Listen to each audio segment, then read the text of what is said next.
নতুন একটা ভিডিও নিয়ে চলে আসলাম। আজকে আমার যেহেতু পার্সেল এসেছে তাই তোমাদের সাথে একটু শেয়ার করছি।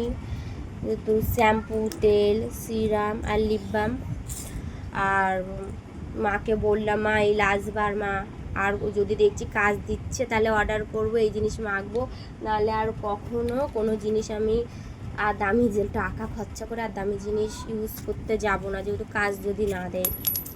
বড়মশাইকেও বলেছি, কেন ওরা রাগ করে, কারণ আমি ওরকম শ্যাম্পু তেল অর্ডার করি, সেই দেখি ওরকমই চুল ওঠে।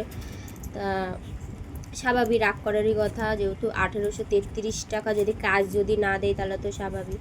আর এইটুকু তেল সিরাম এর থেকেও বড় বড় আমার হয়ে যেত এই 200-300 টাকায়, কিন্তু আমি ভাবি একটু চুলটা রূপচর্চার থেকে একটু চুলচর্চাটা একটু ভালো লাগে। আমি বলছি মেয়েটা অল্প মানে আস্তে আস্তে অল্প একটু বড় হয়েছে, আমার মেয়ে একটু বড় হচ্ছে, এখন একটু আমি মাথায় এটা ওইটা একটু মাখতে পারবো।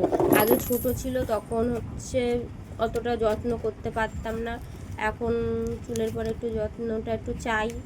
তা দেখি কি হয়, রেজাল্টটা ভালো হবে না কি জানি না। এইটুকুনি।